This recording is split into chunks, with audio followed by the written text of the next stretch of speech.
आज फिर से एक खूबसूरत सुबह की शुरुआत हुई थी। बाबा और तन्मय मंदिर के आंगन में बैठे बातें कर रहे थे। बाबा ने तन्मय से कहना शुरू किया। सुंदरकांड में हनुमान जी के चरित्र की ऐसी ऐसी विशेषताएं देखने को मिलती हैं, जिन्हें अगर जीवन में उतार लिया जाए तो इंसान को कभी भी किसी भी क्षेत्र में असफलता का सामना ना करना पड़े। जैसे हनुमान जी को ब्रह्मास्त्र में बांधकर जब अशोक वाटिका से रावण के दरबार में ले जाया गया, तो उस वक्त उन्होंने खुद को बंधन में रखना ही बेहतर समझा था, वरना उनमें इतनी शक्ति थी कि उन्हें कोई बंधन बांध नहीं सकता था। उन्होंने रावण का सामना बंद कर दिया, खुले तौर पर नहीं। उनकी इस बात में भी बहुत बड़ी सीख छुपी हुई है। किसी की कैद में रहना, किसी के बंधन में बंधना, इसमें क्या अच्छा है बाबा? बंधन चाहे कैसा भी हो, दुख ही देता है और आगे बढ़ने से हमारे कदम ही रोकता है। नहीं, ऐसा नहीं है तन्मय बेटा।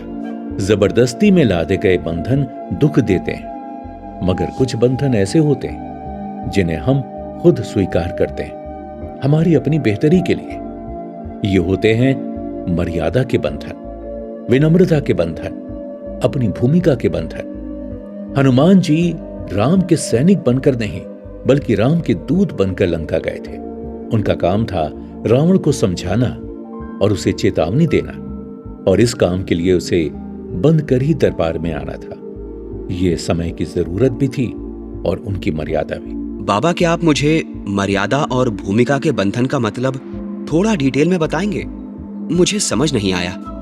देखो, हम जीवन में कितनी अलग अलग भूमिकाएं निभाते हैं। जैसे तुम एक बड़े भाई हो और एक बेटे भी हो। ऑफिस में तुम किसी के बॉस हो, अपने क्लाइंट के लिए सर्विस प्रोवाइडर भी हो। कितनी अलग अलग भूमिकाएं हैं तुम्हारी, और हर भूमिका की एक मर्यादा है। जैसे अगर तुम्हारा छोटा भाई तुमसे कुछ गलत बात कह रहा है, तो तुम अपने छोटे भाई को डांट सकते हो। लेकिन अगर तुम्हारे पिता कोई ऐसी बात कह रहे हैं, तो तुम उन्हें डांट नहीं सकते, उनसे ऊंची आवाज में बात नहीं कर सकते। यही होती है भूमिका की मर्यादा। कोई तुम्हें बताएगा नहीं कि तुम्हें कहां पर किससे कैसे बात करनी है, कैसा व्यवहार करना है।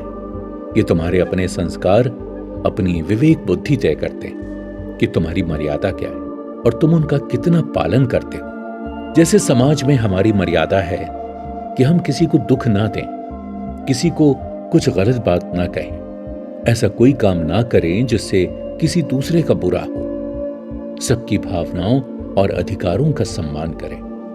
कई बार मर्यादा निभाते हुए हमें अपने मन को भी मारना पड़ता है, मगर हम ऐसा करते हैं क्योंकि हम अपनी सीमा समझते हैं। जैसे अगर तुम्हारा कोई क्लाइंट झक्की है, वो तुमसे फालतू की बात किए जा रहा है, मगर फिर भी तुम्हें उसकी बात सुननी होगी और पूरी विनम्रता से जवाब देना होगा, क्योंकि ये तुम्हारे उस रोल की मर्यादा है।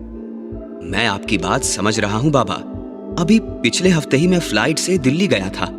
वहां पर एक एयर होस्टेस से एक पैसेंजर ना जाने क्या क्या और कितनी फालतू की बातें पूछ रहा था। मेरा तो मन कर रहा था जाकर उसे डांट दूं, मगर मैं देख रहा था कि एयर होस्टेस उसकी बेकार की बातों का भी कितनी समझ के साथ मुस्कुराते हुए बड़ी पोलाइटली जवाब दे रही थी, क्योंकि ये उसकी जॉब की मर्यादा थी। बिल्कुल, मैं यही बताना चाह रहा हूं। हमें अपने हर रोल की मर्यादा समझते हुए उसके हिसाब से काम करना चाहिए, उसके हिसाब से बोलना चाहिए। हनुमान जी ने रावण के दरबार में यही तो किया था। उन्होंने खुद को तब तक बंधन में बांधे रखा जब तक वो दूत की मर्यादा में थे, मगर रावण ने उन्हें जलाने की आज्ञा दे दी, जो कि किसी दूत के साथ किए जाने वाले व्यवहार की मर्यादा के खिलाफ था। इसलिए हनुमान जी ने भी पूंछ में आग लगते ही खुद को बंधनों से मुक्त कर दिया। वैसे इस घटना में एक और बहुत बड़ी सीख छिपी है। वो क्या बाबा? वो ये कि हमें बरसने वाले बादल बनना चाहिए, गरजने वाले नहीं। अपना काम चुपचाप करना चाहिए। जहां बोलने की जरूरत हो बोलना चाहिए, और जहां अपनी ताकत दिखाने की जरूरत हो वहीं दिखानी चाहिए। बेकार का शो ऑफ नहीं करना चाहिए, उससे हमारे अपने काम ही बिगड़ते हैं। जैसे हनुमान जी रावण के दरबार में बंधन में बंद कर खड़े रहे। रावण और उसके दरबारियों ने हनुमान जी की बहुत मजाक उड़ाई, उन्हें साधारण वानर कहा तो भी उन्हें गुस्सा नहीं आया। वो सब चुपचाप सुनते रहे। एक समझदार इंसान ऐसा ही करता है, वरना ज्यादातर लोग ऐसे होते हैं जिन्हें अगर 2-4 उल्टी सीधी बातें कह दी जाएं, तो वो अपना आपा खो बैठते हैं, गुस्से में पलटवार करते हैं, जिससे उनके आगे के काम बिगड़ते हैं। इसलिए ऐसे समय में हनुमान जी का मंत्र अपनाना चाहिए, जो है शांति से अपने लक्ष्य पर ध्यान रखना। सामने वाला हमें भड़काए या कुछ भी बोले, हमें धैर्य और समझ से काम लेना चाहिए। सही समय आने पर सही काम करने चाहिए। हमें इतना मजबूत होना चाहिए कि किसी भी नकारात्मक बात का हम पर कोई असर ना हो और हम वही करें जो सही है। हमारी ताकत हमारे काम से दिखनी चाहिए, हमारी जुबान से नहीं। जैसे दरबार में हनुमान जी ने रावण को अपनी शक्ति नहीं दिखाई, लेकिन जब रावण ने उनकी पूंछ में आग लगा दी, तब तुरंत उन्होंने खुद को बंधनों से आजाद किया और इधर उधर कूद फांद कर पूरी लंका को जला दिया। दरबार में हनुमान जी का जैसा व्यवहार था, उसे देखकर रावण या कोई और इस बात का अंदाजा भी नहीं लगा सकता था कि हनुमान जी ऐसा कुछ कर सकते हैं। यही थी उनकी बुद्धिमानी। एक सफल इंसान भी अपने दुश्मनों से, अपने विरोधियों और कॉम्पिटिटर से अपना अगला कदम छुपा कर रखता है।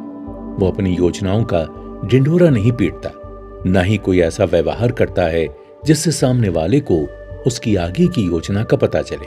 वो फिर अचानक अपने कामों से सबको आश्चर्य में डाल देता है। ये गलती तो मुझसे भी हो जाती है बाबा। अगर कोई मुझसे मजाक के नाम पर कुछ कमेंट करता है या ताना देता है, तो वो बात मुझे दिल पर लग जाती है और मैं तुरंत उसको कुछ कह डालता हूँ। मेरी इस आदत की वजह से कई बार दिल का ताड़ बन गया, कुछ रिश्ते छूट गए, लेकिन अब मैं इन सभी बातों का ध्यान रखूंगा। वैसे अब आप हनुमान जी की अगली कौन सी सीख बताने वाले हैं? बेटा, अगली सीख हमें हनुमान जी से नहीं बल्कि रावण से लेनी है। मगर बाबा, रावण से क्या सीखा जा सकता है? कुछ लोग होते हैं जो हमें सिखाते हैं कि हमें क्या करना चाहिए, और कुछ लोग ऐसे भी होते हैं जो हमें सिखाते हैं कि क्या नहीं करना चाहिए। दोनों ही हमारे गुरु समान हैं। रावण का चरित्र हमें सिखाता है कि हमें क्या नहीं करना चाहिए। कल हम इसी बारे में बात करेंगे। मैं चाहता हूं कल तुम थोड़ा बहुत रावण के बारे में पढ़कर आओ, क्योंकि रावण को समझकर तुम उसके चरित्र से मिलने वाली सीखों को समझ सकोगे। बाबा ने उस दिन के लिए तन्मय से विदा ले ली। तन्मय दिन भर रावण के बारे में सर्फिंग करता रहा और सोचता रहा, बाबा कल रावण से जुड़ी ऐसी कौन सी सीख देने जा रहे हैं जो उसके किसी काम आ सकती है। अगर आप भी जानना चाहते हैं वो टीचिंग्स, तो चलिए हमारे साथ अगले एपिसोड पर।